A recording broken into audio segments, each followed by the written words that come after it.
নমস্কাৰ বন্ধু বান্ধৱীসকল, আপোনালোকক স্বাগতম জনাইছোঁ জ্ঞান সম্প্ৰসাৰ ইউটিউব চেনেলটোলৈ। আপোনালোকৰ মাজলৈ কেইটামান জিকে কুৱেশ্যন লৈ আছোঁ। তো ভিডিঅ'টো ভাল লাগিলে লাইক কৰিব, শ্বেয়াৰ কৰিব আৰু চেনেলটো ছাবস্ক্ৰাইব কৰিবলৈ নাপাহৰিব। তো বলক কুৱেশ্যনকেইটা আলোচনা কৰোঁ। 1 নম্বৰ কুৱেশ্যনটো হ'ল, তলৰ কোনটো ব্ৰহ্মপুত্ৰৰ উত্তৰ বাহিনীৰ উপনৈ? ইয়াত 4টা অপশ্যন দিয়া আছে। 4টাৰ ভিতৰত এটা শুদ্ধ হ'ব।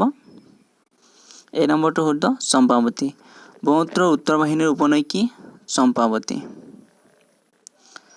তাৰপিছত 2 নম্বৰ কুৱেশ্যনটো হ'ল,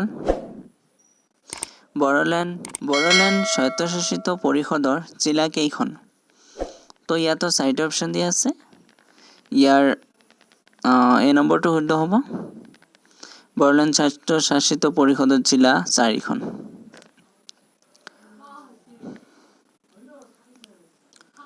তাৰপিছত 3 নম্বৰ কুৱেশ্যনটো হ'ল, ডম্বুবাছ নামৰ অক্ষশৃংগটো অসমৰ কোনখন জিলাত অৱস্থিত? তো ডম্বুবাছ নামৰ অক্ষশৃংগটো অসমৰ কোনখন জিলাত অৱস্থিত আছে? বি নম্বৰটো শুদ্ধ হ'ব, কাৰ্বি আংলং। তাৰপিছত 4 নম্বৰ কুৱেশ্যনটো হ'ল, অসমৰ কোনখন জিলাত জোনবিল মেলা অনুষ্ঠিত হয়?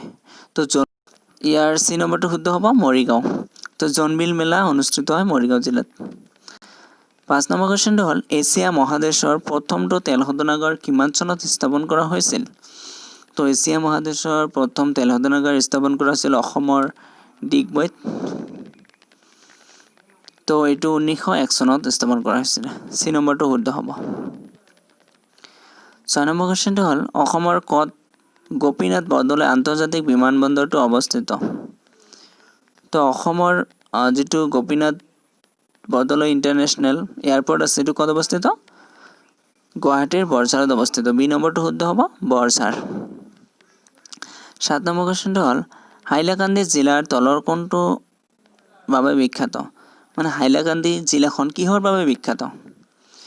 তো এইটো বি নম্বৰটো শুদ্ধ হ'ব, বিজুলী বাঁহ। তাতে বিজুলী বাঁহৰ কাৰণে বিখ্যাত। 8 নম্বৰ কুৱেশ্যনটো হ'ল, হাফলং তলৰ কোনটো জিলাৰ সদৰ ঠাই? তো হাফলংটো কোনখন জিলাৰ সদৰ ঠাই? ইয়াৰ 4টা অপশ্যন দিয়া আছে। চি নম্বৰটো শুদ্ধ হ'ব, ডিমা হাছাও। ডিমা হাছাও হ'ল হাফলং জিলাৰ সদৰ ঠাই। 9 নম্বৰ কুৱেশ্যনটো হ'ল, শ্ৰীমন্ত শংকৰদেৱৰ জন্ম ক'ত হৈছিল?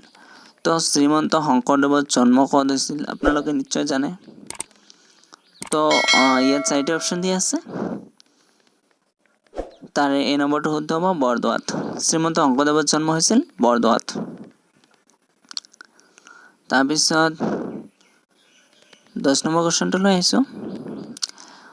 10 নম্বৰ কুৱেশ্যনটো হ'ল, কেতিয়ালৈকে ইংৰাজসকলে অসম ৰাজ্য শাসন কৰিছিল? ইয়াত 4টা অপশ্যন দিয়া আছে। এই নম্বৰটো শুদ্ধ হ'ব, 1826 চনৰ পৰা 1947 চনলৈ। তো বন্ধুসকল, ভিডিঅ'টো ভাল লাগিলে লাইক কৰিব, শ্বেয়াৰ কৰিব আৰু চেনেলটো ছাবস্ক্ৰাইব কৰিবলৈ নাপাহৰিব। ধন্যবাদ।